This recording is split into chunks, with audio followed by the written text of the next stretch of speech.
Bilang pagkilala sa kabayanihan ng nasawing grade 10 students sa pamamaril sa isang paaralan sa Tacloban, nagpaabot ng tulong pinansyal ang isang LGU sa kanyang pamilya. Samantala, patuloy ang panalangin para sa mga sugatan na nananatili sa intensive care unit. May unang balita si Emil Sumangil. Kritikal ang lagay ng grade 10 student na si Joan Viñas matapos tamaan ng bala sa ulo.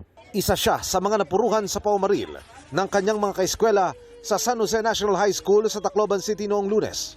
Ang kanyang inang si Rowena, labis ang pagsisisi na pinayagang pumasok noon ang 17 anyos na anak.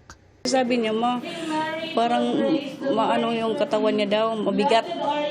Sabi ko, ikaw lang kung papasok ka, kaso may report daw sila. Nagpamilit siyang pumasok. So pinayagan ko.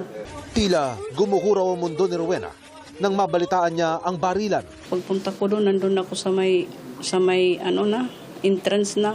Nakita ko yung anak ko na nakasakay na ng yung pahiga. Pagkita ko si Joan, yun, nawalan ako ng malay.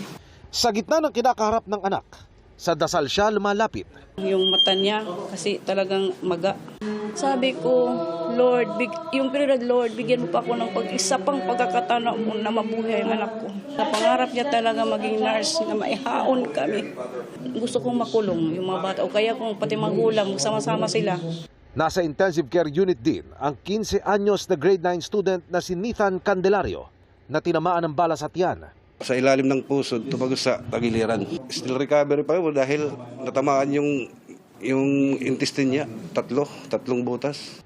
Labis ang pag-aalala noon ng amang si Erwin, lalo't bukod kay Nathan, naroon din sa paaralan ang dalawa pa niyang anak. Kahit sino man po, talagang masakit sa ginawa nila. Hindi maganda.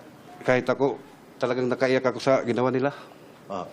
Talagang hindi maganda. Kahit sinong tatay, kung anong ginawa nila, parang gusto kong gawin din.